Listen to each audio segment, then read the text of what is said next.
الله الرحمن الرحيم الحمد لله حمدا كثيرا طيبا مباركا فيه مباركا عليه كما يحب ربنا ويرضى والصلاة والسلام على رسول الله وعلى آله وصحبه ومن والاه amma ba'd. Hadirin jamaah sekalian rahimani wa rahimakumullah.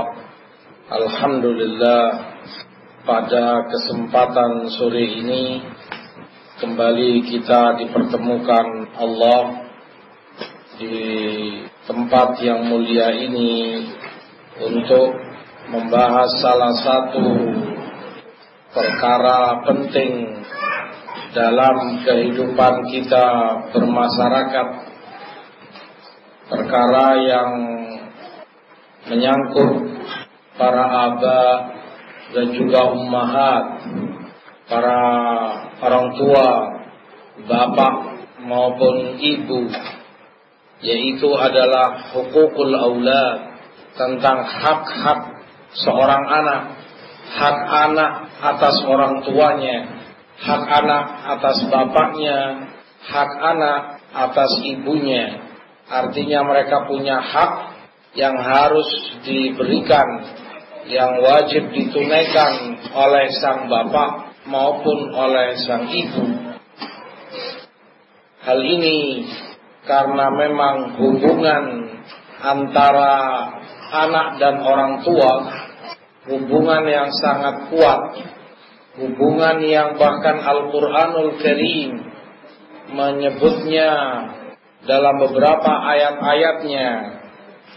Antara lain seperti yang Allah sebutkan tentang nabinya Ibrahim alaihissalam di dalam surat Al-An'am 74. Wa idh qala Ibrahimu li abihi Azar atattakhidhu asnaman aliha inni araka wa qaumaka fi dhalalim mubin. Ketika Ibrahim menyampaikan kepada bapaknya Azar, kenapa engkau menjadikan patung dan berhala sebagai Tuhan selain Allah? Sungguh aku melihatmu dan kaummu dalam kesesatan yang nyata. Juga tentang Yakub alaihissalam dalam Al-Baqarah 133 Allah sebutkan, am kuntum syuhada idh hadara Ya'qub al-maut idh qala li banihi ma ta'buduna min ba'di. Apakah kalian hadir saksi ketika kematian mendatangi Yakub? Ketika itu beliau sampaikan kepada anak-anaknya, apa yang kalian ibadahi, apa yang kalian sembah setelahku nanti. Demikian pula yang Allah kisahkan tentang Luqman yang memberi wasiat kepada anaknya, ya bunayya la tusyrik billah inna syirka la dzulmun adzim. Wahai anakku, jangan kamu syirik kepada Allah, karena syirik itu kezaliman yang sangat besar. Demikian beberapa ayat-ayat Al-Quran menyebutkan kuatnya hubungan antara anak dan orang tua, atau sebaliknya orang tua kepada anak. Hubungan yang sangat erat, sangat kuat. Dalam sunnah pun demikian, seperti yang Rasulullah SAW sebutkan dalam hadis Ibnu Hibban dan disahihkan oleh Al-Albani rahimahullah dari Anas, innallaha sa'ilun kulla ra'in amma istar'a ahafidha am dhayya hatta yas'ala ar-rajula an ahli baitih. Sungguh Allah akan tanya, akan minta pertanggungjawaban dari setiap pemimpin atas yang dia pimpin. Apakah dia jaga hak-hak yang dia pimpin, dia tunaikan ataukah dia sia-siakan? tidak ia perhatikan. Sampai-sampai Rasulullah sebutkan, Allah akan tanya seorang lelaki tentang keluarganya, anak dan istrinya, karena dia pemimpin di rumah tangganya. Dan akan Allah tanya, Allah minta pertanggungjawaban bagaimana dia memimpinnya. Apakah dengan baik dia jaga dan dia tunaikan hak mereka, ataukah ia main-main dan menyia-nyiakan semua itu. Ditanya oleh Allah. Dan dalam hadis ma'ruf, hadis Abdullah bin Umar di Bukhari Muslim, kullukum ra'in wa kullukum mas'ulun an ra'iyyatih. Setiap kalian adalah pemimpin, setiap kalian diminta pertanggungjawaban, akan ditanya atas apa yang ia pimpin.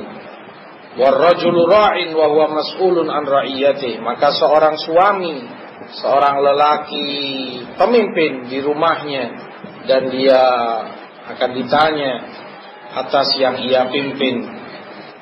Demikian Al-Quran dan Sunnah menyebutkan hubungan yang begitu besar antara orang tua dan anak mereka. Kata Imam Ibnul Qayyim rahimahullah, betapa banyaknya orang tua yang mencelakakan anaknya, mencelakai buah hatinya, orang yang paling ia sayangi, orang yang ia cintai, anaknya sendiri. Dia binasakan, dia rusak karena tidak dia didik dengan baik, tidak dia jaga hak-haknya.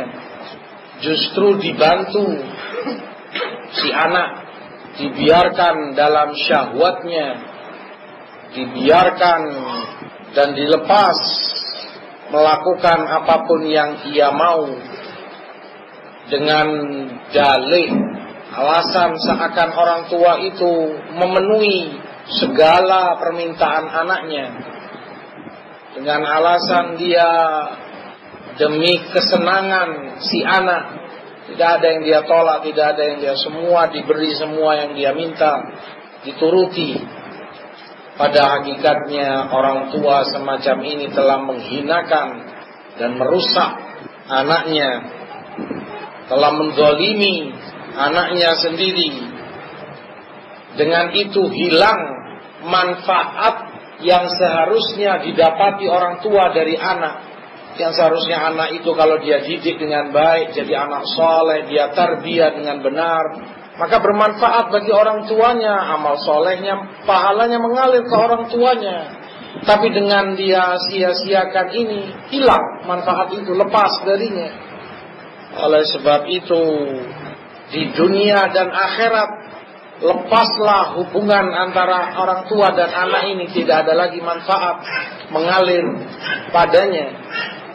Kata Imam Ibnul Qayyim, maka jika kamu memperhatikan mayoritas kebanyakan kerusakan pada anak jadi anak yang fasid, rusak, nakal, bejat, durhaka, maksiat, dosa, na'udzubillah, bahkan syirik atau dalam dosa maksiat yang lain, kebanyakan penyebab utama anak itu jadi demikian adalah orang tuanya sendiri. Karena dari awal si orang tua, bapak atau ibunya, abahnya atau uminya kurang perhatian dalam mendidik, dalam mengajari dan memberi tarbiyah kepada mereka. Nas'alullah al-afiyah wassalamah. Kata Imam Ibnul Qayyim dalam Tuhfatul Mawdud, banyak dari anak rusak akibat orang tuanya yang tidak mengajari mereka agama yang benar. Dari awal, dari kecil, tidak dibiasakan menjalani kewajiban-kewajiban agama, sholat, puasa, dan yang lain-lain. Tidak dibiasakan menjalankan yang sunnah-sunnah dalam agamanya.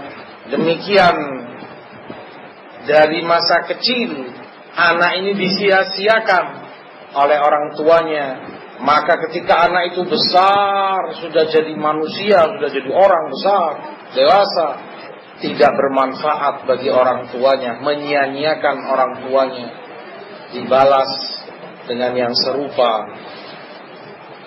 Oleh sebab itu, sebagian anak ketika dicela oleh orang tuanya, kamu durhaka padaku, tidak taat, tidak nurut, tidak berakhlak, tidak baik pada orang tuanya ketika dia besar. Kenapa demikian? Kata si anak, karena engkau wahai ayahku, wahai ibuku, durhaka kepadaku ketika aku kecil. Durhaka dengan tidak mendidiknya dengan baik, tidak mentarbiah dengan benar, tidak menjaga hak-hak anaknya dengan yang seharusnya. Oleh sebab itu, untuk selamat dari semua itu, maka hendaknya orang tua mengerti, memahami hak seorang anak dari semenjak mereka kecil, agar dijaga dan ditunaikan sehingga sampai besar dan dewasa anak ini berguna, bermanfaat bagi kedua orang tuanya. Maka yang pertama dari hak-hak anak atas orang tuanya adalah taqwallah, ketakwaan kepada Allah, ketakwaan bapaknya, ketakwaan mamanya, ibunya kepada Allah. Ketakwaan mereka berdua, bapak dan ibu, berpengaruh pada si anak, akan menjaga anak ini dari segala kejelekan. Dalam surat Kahfi ayat 82 Allah sebutkan, wa kana abuhuma salihah, dan dulunya bapak dua anak ini adalah orang saleh. Kisah anak yatimnya, rumahnya hendak roboh, bangunannya didirikan kembali oleh Nabi Khidir alaihissalam bersama Musa. Ketika ditanya oleh Musa, kenapa kau demikian? Kalau kau bisa ambil upah dari ini, kata Khidir, wa kana abuhuma salih, ini milik dua anak yatim, di bawah rumahnya ada harta mereka, dan orang tua dua anak ini orang saleh. Perhatikan ayat, kata para ulama, bagaimana dua anak yatim ini terlantar, anak yang lemah, tidak punya kemampuan dan miskin, tetapi dijaga oleh Allah, dijaga hartanya sehingga selamat untuk mereka, bermanfaat. Kenapa? Dijaga karena orang tuanya dulu orang tua yang saleh, takwa. Bapaknya orang yang saleh, wa kana abuhuma salihah, fa arada rabbuka an yablugha ashuddahuma wa yastakhrija kanzahuma rahmatan min rabbik. Maka Allah inginkan sampai anak ini dewasa keduanya dan mengeluarkan harta peninggalan orang tuanya di bawah rumah mereka. Rahmat Allah kepadanya karena kesolehan orang tua. Dijaga anak-anakmu karena kesolehanmu, wahai bapak. Anak-anakmu dijaga oleh Allah karena kesolehanmu, wahai ibu, wahai istri. Ketakwaanmu kepada Allah Subhanahu wa ta'ala. Kata Ibnu Abbas, hufidha bi salahi abihima. Begitulah ayat bahwa kedua anak yatim ini dijaga Allah, dijaga hartanya karena kesolehan orang tuanya. Pengaruh kepada anak. Kata Imam Muhammad Ibnul Munkadir rahimahullah, sungguh Allah menjaga hambanya karena dia saleh. Allah jaga hamba ini, hamba yang saleh ini. Bahkan selanjutnya Allah jaga anaknya karena kesolehan orang ini. Bahkan Allah jaga cucu-cucunya, anak dari anak-anaknya, Allah jaga, Allah pelihara, Allah lindungi karena kesolehan satu orang ini. Bukan hanya dia dijaga oleh Allah, bukan bermanfaat hanya untuk dirinya, tapi juga kepada anaknya, anak-anaknya. Demikian ke bawah dijaga oleh Allah. Dan kata Imam Muhammad bin Munkadir, duwairatahu allati fiha, orang-orang yang di sekitarnya dijaga oleh Allah. Ini keponakan misalnya, karena dia anak pamannya, ini pamannya, ini bibinya, saudara ibunya, saudara bapaknya, yang ini niniknya, ibu dari ibunya, ibu dari bapaknya, kakeknya, bapaknya bapak, bapaknya ibu. Orang di sekeliling dia dijaga oleh Allah karena kesolehan satu orang ini. Satu keluarga dijaga oleh Allah, kata Imam Muhammad bin Munkadir, karena kesolehan satu orang ini. Bahkan kalaupun mereka bukan orang soleh, bahkan kalaupun mereka bukan orang soleh atau kurang kesolehannya, karena yang Allah sebutkan dalam ayat, wa kana abuhuma salihah, dijaga oleh Allah dua anak yatim ini karena solehnya bapaknya. Ayat sama sekali tidak menyatakan dua anak ini juga anak soleh, tidak. Yang Allah sebutkan bapaknya yang soleh. Sehingga kalaupun yang di sekitarnya keluarganya tadi, anaknya, ponakannya, anak paman, bibi, kakek, nenek, kalaupun mereka kurang kesolehannya, tapi satu orang ini karena dia soleh, dia dan keluarganya yang dekat dengannya dijaga oleh Allah, maka takwa dan kesolehan kepada Allah bekal pertama, hak pertama paling penting yang harus diberikan oleh orang tua kepada anaknya agar dia dijaga oleh Allah. Dan itu seperti kata Imam Ibnu Katsir rahimahullah, dijaga oleh Allah karena barokah dari ibadahnya sang bapak ini kepada Allah, karena dia taat kepada Allah, karena dia di atas sunnah, di atas akidah yang benar, di atas manhaj yang hak, barokah. Sehingga anak-anaknya pun akan dijaga, bahkan yang dekat-dekat keluarganya, familinya. Dan bukan hanya itu, dengan syafaatnya pun terangkat derajat mereka di jannah, di surga nanti, di akhirat. Wahakadha. Ikhwati fillah rahimani wa rahimakumullah. Dengan demikian kesolehan seorang bapak, kesolehan seorang ibu. Bapak menjadi bapak yang saleh, ibu menjadi seorang ibu yang salihah, taat dan bertakwa kepada Allah adalah kewajiban mereka kepada anak mereka untuk kemaslahatan anak-anak mereka di dunia dan untuk kemaslahatan anak-anak mereka di akhirat nanti. Ya ayyuhalladzina amanu qu anfusakum wa ahlikum nara. Firman Allah, ya orang-orang yang beriman, jagalah diri kalian dan keluarga kalian dari api neraka. Alimuhum, maknanya adibuhum, ajari mereka ilmu, ajari mereka adab, akhlak. Dengan itu kamu menyelamatkan mereka dari neraka. Maka termasuk kewajiban besar dari orang tua kepada anaknya adalah menyelamatkan mereka dari neraka. Anehnya, terkadang dan sering kita melihat orang tua itu gelisah, ya, bingung, sumpah, pikiran, stres, selalu bercelaru. Ketika anak-anaknya turun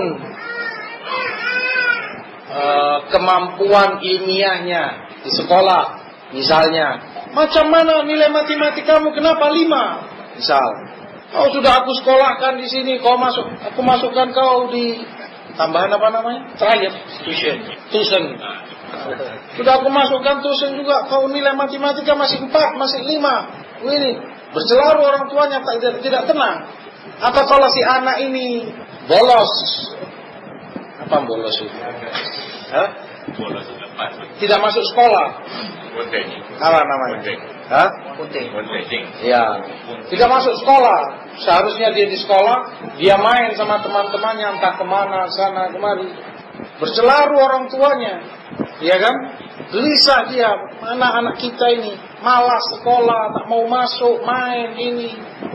Tapi mana ada orang tua yang kemudian bercelaru dan gelisah ketika iman anaknya turun, atau ketika akhlak mereka yang turun berkurang banyak bahkan, atau ketika si anak tidak masuk masjid, tidak sholat berjamaah, ada orang tua gelisah, ada orang tua kemudian bercelaru karena anaknya tidak ikut berjamaah di masjid-masjid muslimin, tapi tidak masuk sekolah, gelisah dia.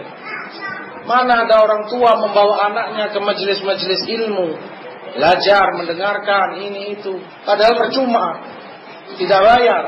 Sementara di tuition dia harus bayar, dia harus ini, perhatian sekali. Illa man rahimallah, kecuali orang tua yang dirahmati oleh Allah.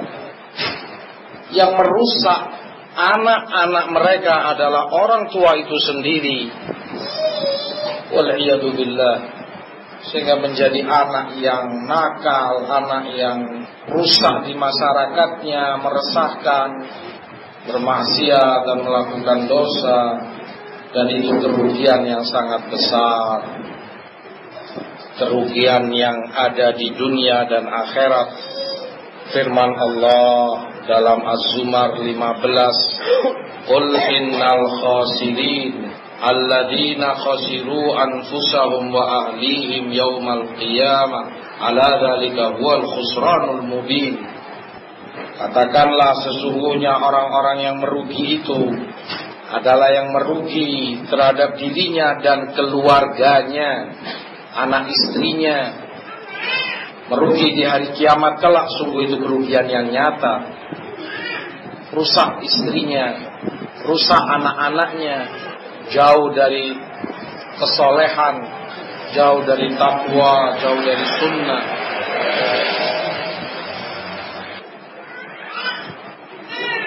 Kata Imam Abdurrahman As-Sa'di rahimahullah, sungguh kalau anak-anak ini disia-siakan oleh orang tuanya, tidak ditarbiyah dengan baik, ibadahnya, akhlaknya, akidahnya, manhajnya, merupakan kesalahan besar dan bahaya besar.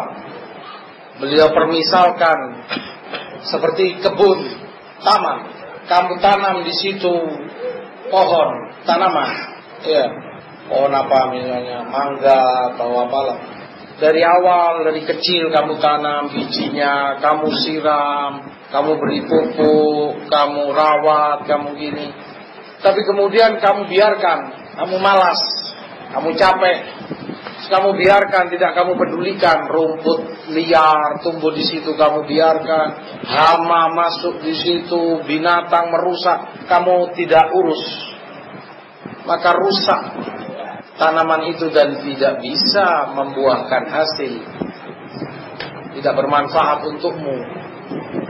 Itu baru perkara duniawi. Maka bagaimana kalau yang dilepas, yang disia-siakan adalah buah hati dia, buah cintanya, anaknya yang sangat dia sayangi. Tidak dia perhatikan sama sekali perkara ilmu, perkara amal solehnya dan akhlaknya.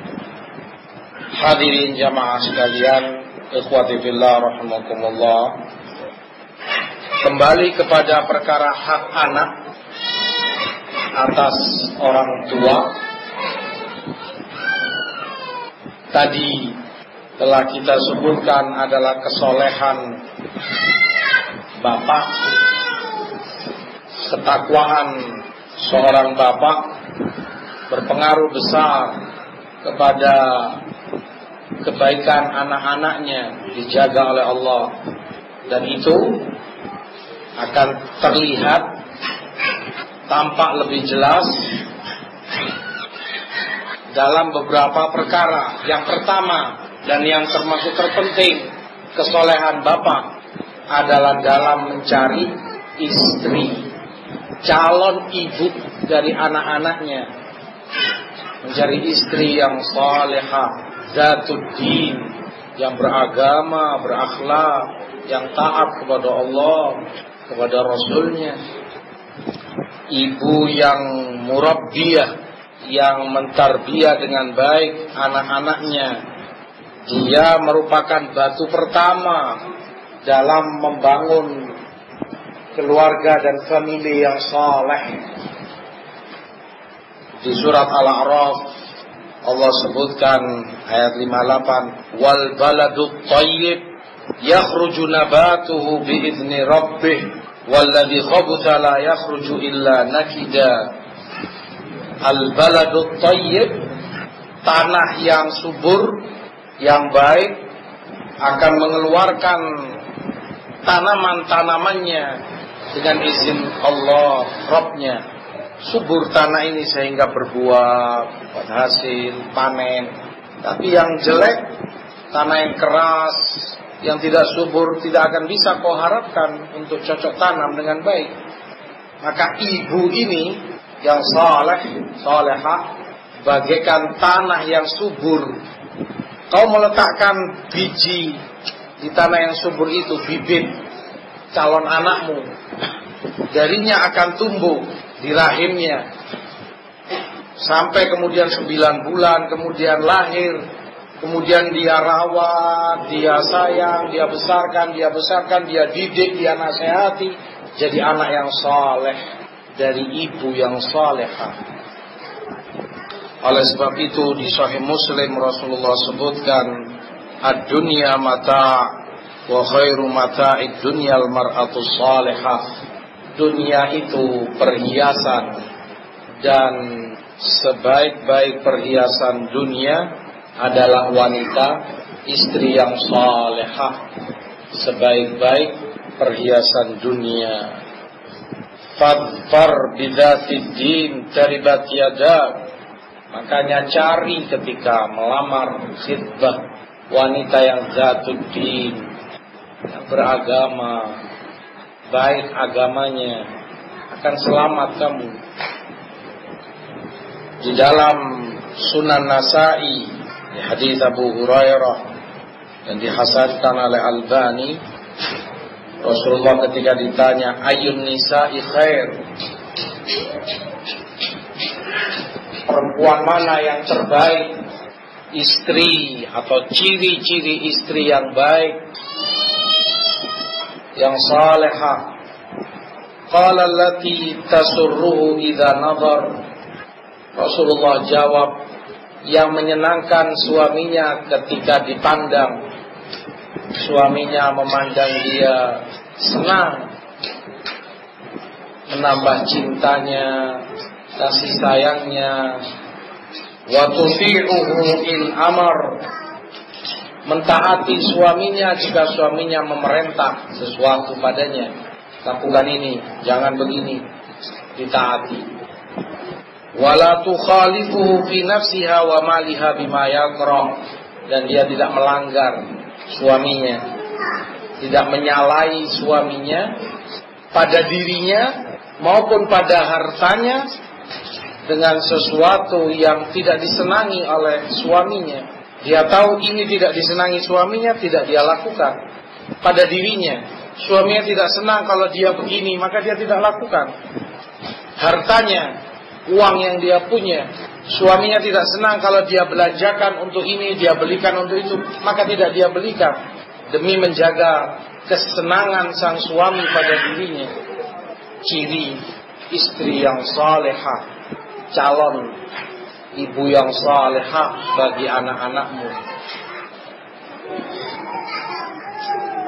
Oleh sebab itu kata Abul Aswad Ad-Du'ali rahimahullah kepada anak-anaknya ketika sudah besar, Imam Abul Aswad Ad-Du'ali berkata kepada mereka, wahai anak-anakku, aku telah berbuat baik kepada kalian semenjak kalian kecil sampai kalian besar, bahkan sebelum kalian lahir. Kata anak-anaknya, bagaimana wahai ayah, kamu berbuat baik pada kami sebelum kami dilahirkan? Kata Abul Aswad, ikhtartu lakum minal ummahat man la tasubbuna biha. Aku pilih untuk kalian ibu kalian yang kalian tidak dicela karenanya. Tidak dicela karena ibunya yang tidak soleh, tidak solehah, tidak dicela oleh orang, tidak disalahkan. Orang kan yang kalau menyalahkan ibunya, macam mana ini ibunya tidak mendidik anaknya dengan baik, anaknya tidak ada akhlak, anaknya begini. Aku pilihkan untuk kalian ibu yang kalian tidak akan dicela karenanya. Betul-betul mendidik dan mengajari dia agama yang benar, akhlak, bakti, birrul ab wal kebaikan orang tua kepada anaknya. Dan itu hak si anak kepada mereka untuk bapaknya mencari wanita atau istri yang salehah, ibu bagi mereka. Perkara yang kedua, selalu mengamalkan sunnah dalam segala urusan kita, termasuk terkait perkara ini, wala haya fiddin, tidak ada malu dalam agama, dalam urusan hubungan suami istri. Membaca doa dan zikir yang Rasulullah ajarkan sebelum berhubungan, seperti di Bukhari Muslim, jika salah seorang dari kalian hendak mendatangi istrinya hubungan, lalu dia baca Bismillah, Allahumma jannibna syaitan wa jannibis syaitana ma razaqtana. Bismillah, jauhkan syaitan dari kami, jauhkan syaitan dari rizki yang kau berikan pada kami. Thumma in kuddira ayyakuna bainahuma fi dzalika wa qudiya walad lam yadurruhu syaitanun abadan. Kalau dengan hubungan itu Allah takdirkan ada anak, terjadi hamil, istrinya sampai punya anak, lahir dengan baik, maka anaknya tidak akan termadorotkan oleh syaitan abadan, selamanya tidak akan terganggu oleh syaitan, dijaga oleh Allah, karena orang tuanya mengamalkan sunnah sebelum mereka melakukan hubungan, walaupun itu sesuatu yang ma'ruf, syarat dengan syahwat, urusannya adalah urusan birahi, urusan syahwat, tetapi barokahnya sunnah, karena mengamalkan sunnah berpengaruh kepada anak mereka, dilindungi oleh Allah dari godaan dan kejahatan syaitan. Maka jagalah sunnah ini, amalkan sebelum pasangan suami istri melakukan hubungan tersebut. Maka bagi seorang mukmin, perkara itu bukan hanya syahwat belaka, tetapi lebih dari itu ubudiyah. Itu ibadah dia kepada Allah, mentaati sunnah Rasulnya Sallallahu Alaihi Wasallam, agar kemudian anaknya, kalau memang Allah takdirkan ada anak, terjaga dari syaitan. Yang ketiga, tidak kalah pentingnya adalah doa dari bapaknya maupun ibunya, dan itu juga hak anak sebelum mereka lahir, agar orang tuanya berdoa kepada Allah, minta diberi anak yang saleh, lahir dari mereka, agar lahir anak-anak yang baik, yang berbakti, taat kepada Allah, taat kepada Rasulnya, bakti pada orang tuanya. Minta kepada Allah, berdoa dengan sungguh-sungguh. Di Al-Furqan Allah sebutkan, Rabbana hablana min azwajina wa dzurriyyatina qurrata a'yun.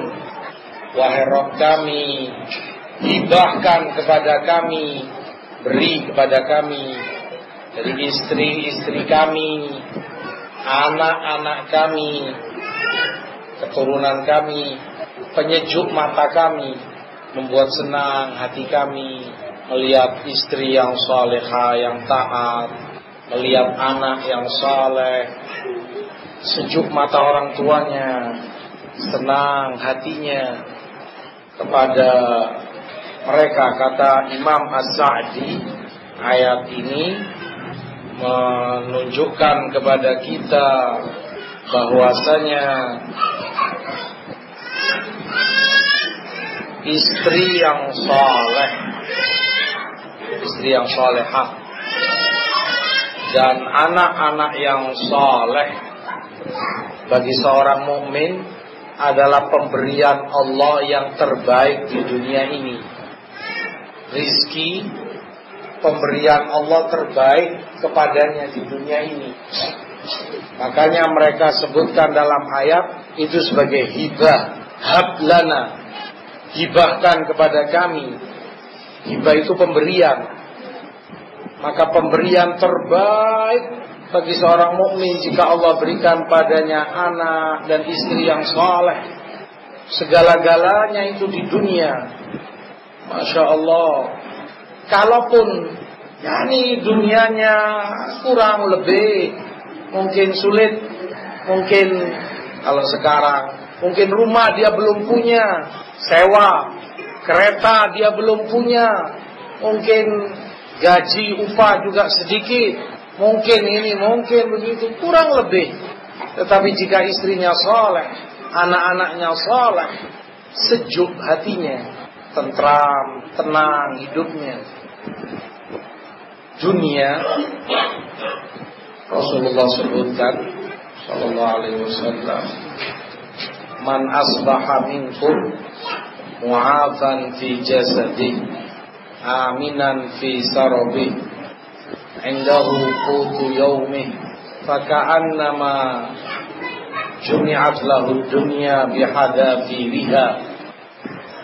Siapa di antara kalian yang dari pagi mu'afa afiat, sehat pada jasadnya, pada tubuhnya, dia sehat, alhamdulillah, tidak ada yang kurang, tidak ada yang sakit, tidak berkait.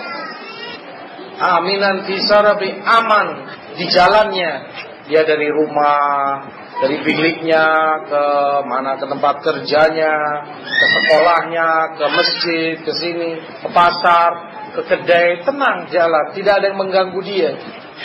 Itu kenikmatan Allah. Indahu qutu yaumi, dan di harinya dia bisa makan, ada isi di perutnya. Itu seakan dunia semuanya telah diberikan kepadanya. Apa yang kau mau lebih dari ini? Ya Abdullah, apa yang kau mau kan lebih dari dunia? Kalau lebih dari ini, satu, mu'afa, kamu mu'afa, afiyah, kamu bekhair, sehat, alhamdulillah, seperti kita sekarang, tidak ada sakit, tidak ada apa.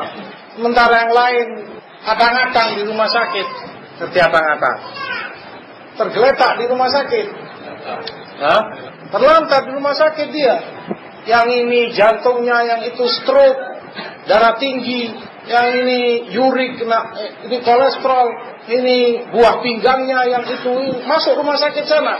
Kau lihat berapa orang yang sakit, bagaimana macam mereka gak bisa bangun, ada dibantu oksigen. Kamu bekhair, Allah kasih kesehatan.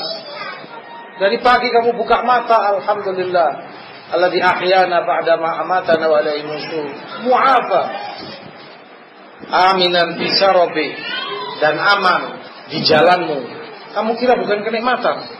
Kamu dari rumah keluar, kerja, ke pasar, ke kedai, kemana, masjid, aman. Tidak ada yang menyakiti kamu, tidak ada yang mengganggu kamu. Sementara di tempat lain, celaka kamu keluar rumah, dihadang orang-orang jahat, para perompak, ditembak, diculik, dibunuh, tidak aman. Dan di hari itu kamu bisa makan, walaupun sekedarnya, ya Allah, hanya roti cane sama teko atau apa.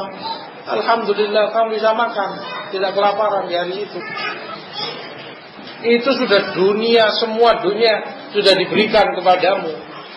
Yang penting anaknya, anak-anak yang saleh baginya, istrinya, istri yang salehah.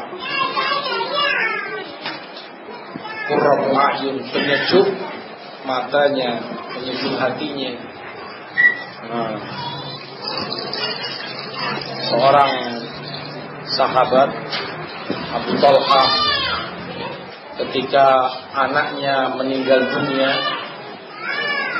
anaknya mati, meninggal, wafat. Lihat contoh istri yang salehah. Ini masih di luar Abu Talha, belum datang, belum pulang. Disembunyikan jenazah ini oleh istrinya, taruh di mana, bilik mana begitu, tutup. Si istri menyiapkan makan untuk suaminya datang malam, makan malam di rumah dengan rehatnya. Ada canda gurau, ada kemesraan, namanya suami istri. Ini itu, macam mana kau di jalan selama beker, macam mana kerjaanmu, begini. Sama sekali tidak tampak di wajahnya kesedihan. Si suami itu tidak mengira ada apa-apa. Dia kira kabar khair, tidak ada apa-apa. Karena istrinya Masya Allah senyum ini itu, menyediakan makan. Selesai makan, dia ringkas piring ini, cawan semua, dia bersihkan, dia ini kan. Satu, dia berhias diri layaknya seorang istri, berhias diri, mempercantik diri untuk suaminya, dan terjadi jima di antara keduanya. Kabar khair, Masya Allah. Senang suaminya dilayani.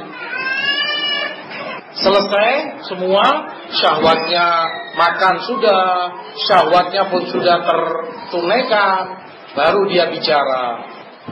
Dan tidak langsung tembak. Dengan bijaknya ia katakan, menurutmu kalau ada orang titip barang padamu, aku titip ini padamu, titip, nanti akan aku ambil. Ketika dia datang masanya, dia mau ambil barangnya mana yang aku titipkan. Kau mau kembalikan ke dia atau kau tahan? Kata Abu Talha, ya tentunya aku kembalikan, itu hak dia, dia cuma titip ke kita. Kata istrinya, sungguh anak itu titipan Allah kepada kita, dan Allah telah ambil kembali, anakmu telah meninggal. Menangis Abu Talha, tetapi tenang. Tidak seperti kebanyakan wanita, suaminya baru pulang misalnya, jangankan baru pulang, belum pulang kalau sekarang sudah dihubungi, ada handphonenya, ada SMS, ada telepon, cepat kau pulang, anakmu sekarang nazak, anakmu mau mati, begini. Bingung ini suami di luar, apa tadi namanya, kerancuan, gelisah tadi, ya tidak karuan pikirannya, bingung dia. Cepat kau pulang, ini anakmu panas tinggi, anakmu begini, jangan lama-lama. Diteror ada istrinya dan suami. Si suaminya sedang cari uang, sedang cari kerja. Istri model apa seperti ini? Sudah dia pulang nanti di rumah, semakin dia tambah panik. Si suaminya ditambah kepanikannya. Gimana ini? Ke dokter, bawa ke rumah sakit. Nanti sudah gini, begini. Asyahid barakallahu fikum, istri yang salehah membuat sejuk hati dan mata seorang mukmin. Berdoa kepada Allah untuk mendapat keturunan dan anak-anak yang saleh. Dalam Ali Imran pula 38, hunalika da'a Zakaria rabbah Qala rabbi habli min ladunka dzurriyyatan thayyibah innaka sami'ud du'a. Di sana Zakaria berdoa kepada Rabb-Nya, berkata, Rabbku, hibahkan, berikan kepadaku dari sisimu anak keturunan yang baik. Sungguh kamu maha mendengarkan doa. Terutama tentunya dicari waktu-waktu yang mustajab, sepertiga malam terakhir, waktu sujud, atau sebelum salam, antara azan dan iqamah, dicari agar doanya makbul, mustajab oleh Allah Subhanahu wa ta'ala, dikabulkan. Oleh sebab itu dilarang oleh Rasulullah untuk orang tua itu mendoakan jelek kepada anaknya atau istrinya. Dilarang untuk mendoakan kejelekan. Di Muslim Rasulullah sebutkan, la tad'u ala anfusikum. Jangan kalian mendoakan jelek pada diri kalian sendiri. Wah, binasa saya ini apa? Mati atau apa? Wala tad'u ala auladikum. Jangan pula kalian berdoa jelek atas anak-anak kalian sendiri. Anaknya didoakan jelek. Dasar memang anak durhaka kau, anak celaka kau ini. Tak mau nurut sama orang tua, tak mau dengar kau, celaka kau akan begini, kau akan begitu, lihat nanti. Hancur kau, atau apalah misalnya, kata-kata jelek, na'udzubillah. Apalagi ketika emosi, ketika orang tua itu marah. Asar kau, naudzubillah misalnya kalau orang awam, kau memang si anak mungkin keterlaluan nakalnya dan kedurhakaannya kepada orang tuanya. Kau memang anak setan kau, misalnya. Doa kejelekan bagi anaknya. Jangan, kata Rasul. Wala tad'u ala amwalikum. Jangan pula kau doakan jelek pada hartamu. Harta, benda yang kau miliki, kereta, rumah, bilik, uang, harta atau yang lain. La tuwafiqu minallah sa'a yus'alu biha ata' fayastajiba lakum. Agar doa kalian itu agar tidak menepati waktu di mana Allah kabulkan doa, di situ terkabulkan akhirnya. Sementara yang kamu doakan adalah kejelekan untuk anak-anakmu. Jangan. Atau kepada istrimu. Atau sebaliknya istri kepada suaminya. Sama. Kalau kepada istri ya mungkin perkataan semacam itu. Kau ini istri yang tak tahu diri. Istri tak tahu dihormati kau ini. Celaka kau, istri yang apa misalnya. Atau istrinya marah kepada suaminya, begitu pula. Kau suami yang tidak tanggung jawab. Dasar kau suami rusak atau bejat atau apa. Kalau itu di waktu, kita nggak tahu waktu itu rahasia Allah. Waktu dikabulkannya doa, terkabul dalam keadaan yang terucap kejelekan. Na'udzubillah. Oleh sebab itu, seseorang pernah mengadu kepada Imam Abdullah bin Mubarak tentang anaknya yang rusak akhlaknya, maksiat, dosa, durhaka, begini. Bagaimana anakku begini. Ditanya oleh Ibn Mubarak, kau sebagai orang tuanya pernah mendoakan jelek bagi anakmu? Mungkin ketika marah, mungkin ketika emosi. Kata orang tuanya, iya memang pernah dulu terucap kata-kata dan doa kejelekan. Maka kata Ibn Mubarak, anta afsadtahu. Kamu yang merusak anakmu sendiri. Kamu sendiri yang merusak dengan kata-kata dan doamu. Sekarang dia jadi rusak karena doamu. Maka usahakan. Marah wajar. Wajar. Maksudnya ya wajar.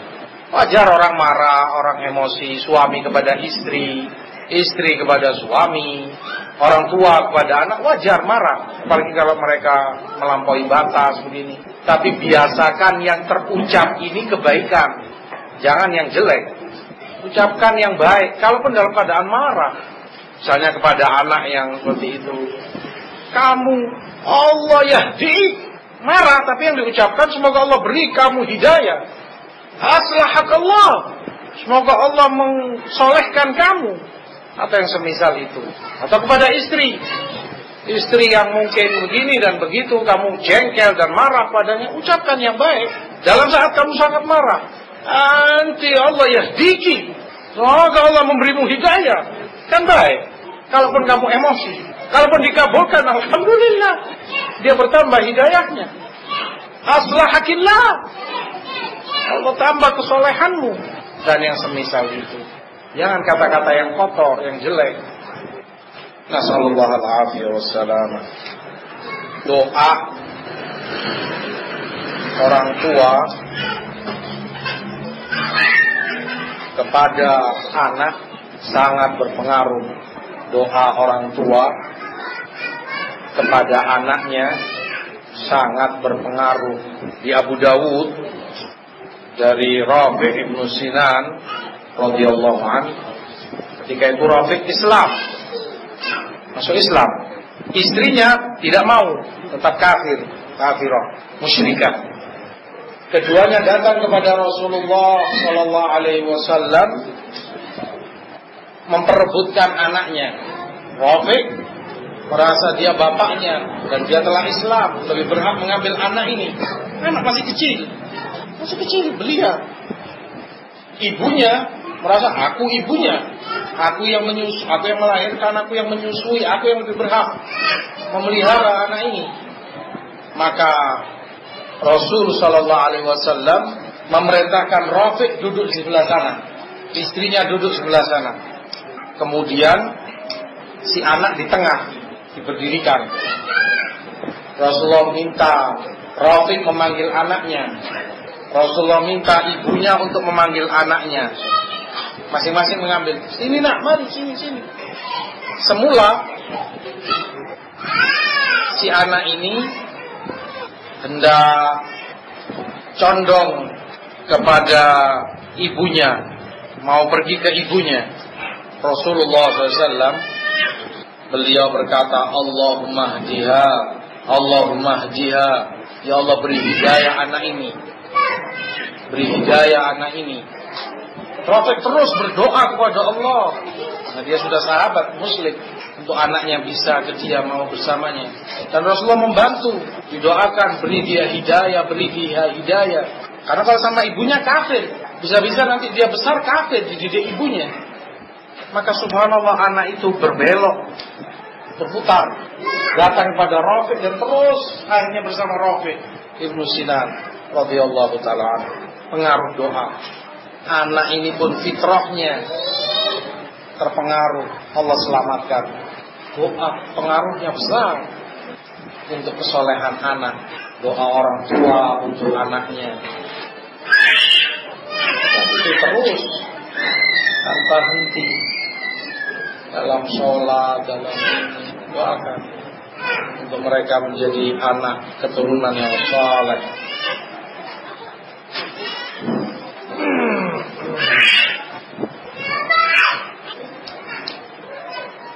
Bismillah rahmani wa rahimakumullah.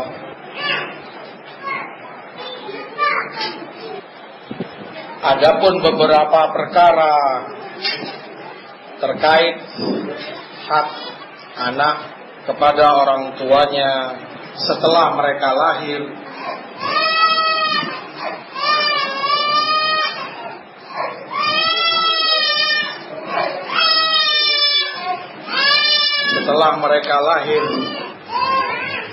di dunia ini, antara lain disambut sesuai dengan sunnah, diterima sesuai dengan sunnah, antara lain didoakan dan ditahnik oleh orang tuanya, dikunyahkan kurma, kemudian dimasukkan ke mulutnya. Di Bukhari Muslim dari Abu Musa radhiyallahu ta'ala anhu, wulida li gulam fa'ataitu bihi nabi fasammahu Ibrahim. Kata Abu Musa, lahir untukku seorang anak, maka aku datangi Rasulullah sallallahu alaihi wasallam, maka beliau bernamakan anakku ini Ibrahim, wa hannakahu bitamrah, lalu beliau tahnik, karena untuk Rasul itu keistimewaan, ada barokahnya. Makanya sahabat datang kepada beliau minta untuk ditahnik oleh Rasul agar ludah beliau masuk ke bayi ini. Adapun setelah Rasul tidak sunnah untuk melakukan yang semacam itu. Makanya sahabat tidak ada membawa anaknya ke Abu Bakar untuk ditahnik atau ke Umar. Orang tuanya sendiri cukup. Wa da'alahu bil barakah, kemudian didoakan barokah oleh Rasul SAW agar anak ini menjadi anak yang diberkahi, yang soleh. Wa dafa'ahu ilayya, baru kemudian Rasulullah berikan anak ini padaku. Maka disambut kedatangan atau kelahiran anak ini dengan sunnah. Dan sunnah mengajarkan tadi tahnik, didoai barakallahu lak, Allah yubarik fik, apa yang semisal itu pada anaknya jadi baik. Yang kedua, diberi nama dengan nama yang baik, nama yang islami, nama yang sesuai dengan syariat, nama yang diridhoi oleh Allah, nama yang baik di dalam sunnah. Kata Hafidz Ibnu Hazm rahimahullah, ittafaqu ala istihbabil asma'il mudhafa ilallah. Ulama sepakat sunnahnya memberi nama anak dengan nama yang diidhofahkan kepada Allah. Sepakat ulama kalau itu sunnah. Abdullah, Abdurrahman, Abdul Aziz, dan yang semacam itu, Abdul Qahar, Abdul Ghafur, nama yang dinisbatkan kepada Allah. Baik, ini menjadi hak anak setelah mereka lahir, agar orang tuanya memilihkan untuk mereka nama-nama yang baik. Yang ketiga, diaqiqai, nasikah atau aqiqah. Kata Imam Yahya ibn Sa'id al-Ansari rahimahullah, adrakun nas wa ma yada'una al-aqiqah anil ghulam wal jariyah. Yang aku dapati, ulama dari para tabi'in dan para sahabat, mereka tidak pernah meninggalkan aqiqah, baik kepada anak laki yang lahir atau wanita. Mereka mengaqiqai anaknya. Disunahkan kalau itu di hari ke-7 ma'ruf dari kelahirannya atau kelipatannya 14 atau 21. Kata Saleh ibnu Imam Ahmad, Abi berkata tentang aqiqah, yaitu Imam Ahmad, tudbah yaumas sabi', hendaknya disembelih hari ke-7. Kalau tidak bisa maka di hari ke-14. Kalau tidak mungkin maka di hari ke-21, dan demikian. Atau jika tidak mungkin, tudbah mata sya' wa mata tayassar. Kalau tidak mungkin ya kapan dia bisa, kapan dia mampu. Kebetulan ada rezeki misalnya setelah 2 bulan, sudah saat itu diaqiqai. Kapan dia punya kelebihan rezeki, bermudah rezekinya oleh Allah Subhanahu wa taala, diaqiqai anaknya. Yang keempat adalah penyusuan yang baik, disusui oleh ibunya, agar seorang bayi tidak dipisahkan dari ibunya, dari susuannya, kecuali karena darurat sesuatu. Karena itu yang paling baik, karena itu yang paling bermanfaat bagi sang anak. Al-Baqarah 233, wal walidatu yurdi'na auladahunna haulaini kamilain liman arada an yutimmar radha'ah. Dan para ibu menyusui anak-anaknya selama 2 tahun sempurna. 2 tahun bagi yang ingin menyempurnakan susuannya. Dan itu besar manfaatnya, di mana dengan menyusui ada kedekatan sangat antara ibu dengan bayinya, antara sang bayi dengan ibunya, ada kasih sayang, ada hubungan yang luar biasa eratnya, tidak bisa terpisahkan. Maka tentunya Allah tidak akan menganjurkan dan memerintahkan kecuali yang itu adalah baik dan maslahat yang manfaat bagi mereka, bagi hambanya.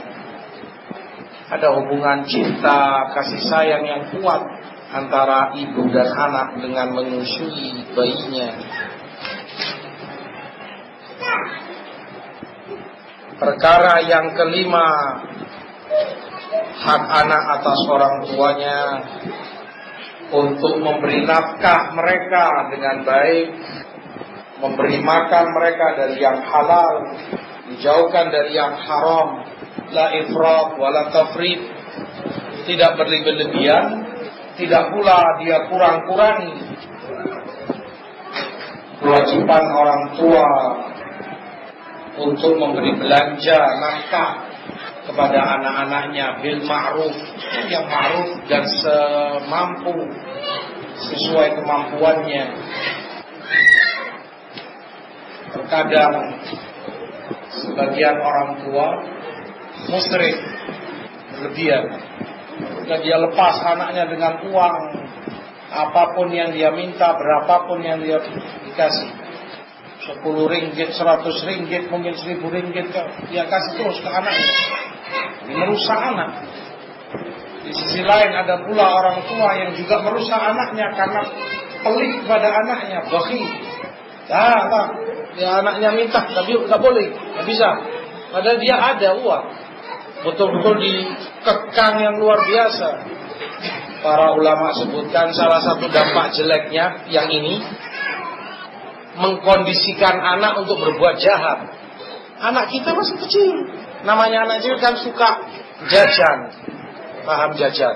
Ya, belanja-belanja di kedai, beli permen atau beli apa, roti kah, beli itu. Anak kecil, budak kecil suka beli-beli demikian. Kalau dia diharamkan sama sekali atau tekan luar biasa, dia melihat teman-temannya belanja, beli ini, dia nggak punya, dia bisa berbuat jahat, mencuri, karena dia pingin, tapi tidak diberi orang tuanya. Orang tuanya yang merusak. Dia bisa mencuri, bisa mengambil tanpa izin. Masih mending, walaupun jelek, kalau yang dia ambil uang orang tuanya, sembunyi-sembunyi. Nah kalau uang orang lain, atau dampak buruk yang lain, si anak akan berpendirian pengemis, minta-minta ke temannya, minta, aku pingin itu kau punya, berikan padaku. Jadi hina dan terendah kejiwaannya. Maka lahada walahada wasol, jangan berlebih-lebihan, tetapi pula jangan terlalu kikir, jangan terlalu pelit kepada anak. Bil ma'ruf, secukupnya, sewajarnya. Dalam kalau di sini nggak paham kita. Kalau di Indo misalnya, pagi cukup kau berikan 1.000-2.000 rupiah, cukup. 1.000 itu kalau di sana, di kita, ya bisa beli snack, Oreo itu, biskuit, 500 rupiah, 500-nya es misalnya. Sore kau beli lagi 1.000-2.000 cukup. Wah kata, nafkah dengan baik kepada anak-anaknya. Perkara yang keenam, dan itu yang terpenting dan yang inti, memberikan ta'lim, ta'dib, tarbiyah, pendidikan, ilmu kepada mereka. Firman Allah dalam Toha 132, wa'mur ahlaka bis-shalah wastabir 'alaiha, perintahkan keluargamu salat dan sabarlah untuk itu. Di riwayat Abu Dawud dalam hadis Abdullah bin Amr, muru abna'akum bis-shalah li-sab' wadribuhum 'alaiha li-'ashr wa farriqu bainahum fil madaji'. Perintah anakmu sholat ketika usianya 7 tahun, Artinya tidak berarti mereka tidak diajak sholat sebelum umur 7. Bukan. Semenjak kecil, kalau dia mampu dan mengerti, diajak, dimulai. Umur 4 tahun kah, atau 5 tahun, ayo ke masjid, ayo sholat. Tapi ketika usia 7 lebih serius, mulai lebih sungguh-sungguh. Subuh harus kau bangunkan. Umur 10 harus lebih serius lagi. Pukul jika dia tidak sholat. Pukulan yang juga dalam rangka takdir, bukan untuk menyakiti, tapi untuk mengajari mereka, membina mereka, dan pisahkan tempat tidurnya mulai usia 10, sehingga mulai mengerti iffah, mulai mengerti kehormatan. Anak laki, anak perempuan harus dipisah, sehingga tidak terbiasa melihat aurat, walaupun itu saudaranya sendiri. Usia 10 sudah mulai dia mengerti syahwat, mulai ini. Namanya orang tidur, di luar kesadarannya mungkin kakaknya atau adiknya tersingkap bajunya, mungkin terlihat kaki pahanya. Aib. Laki perempuan pisahkan. Laki satu bilik sendiri, perempuan satu bilik sendiri. Sehingga terbiasa dari kecil menjaga diri, kehormatan, ikhlas. Dan itu hak mereka pada orang tuanya untuk dididik dengan baik.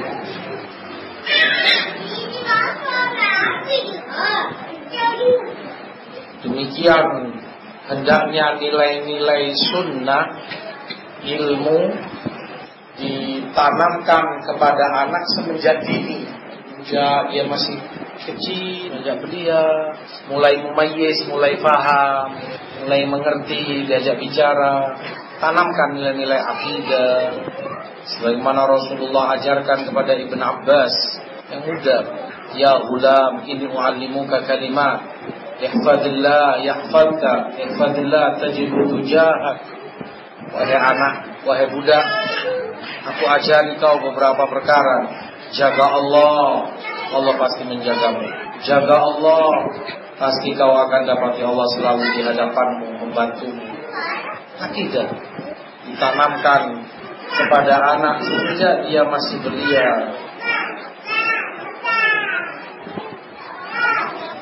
Kata Imam Ibnu Rajab rahimahullah, barang siapa yang menjaga Allah dari kecil, dibiasakan untuk menjaga Allah, menjaga syariatnya, yang fardu, yang wajib, yang sunnah, meninggalkan larangan-larangannya, nggak boleh begini, nggak boleh begitu. Dari kecil dibiasakan oleh orang tuanya untuk menjaga Allah, maka ketika dia dewasa, ketika dia besar, dia pun akan dijaga oleh Allah. Dia pun akan dilindungi oleh Allah Subhanahu wa taala. Yang ke-6, dan kita skors sampai sekian karena suara sudah habis ya, dan persiapan maghrib. Nah, kita rehat sejenak. Wallahu a'lam. Sallallahu alaihi wasallam. Alhamdulillah.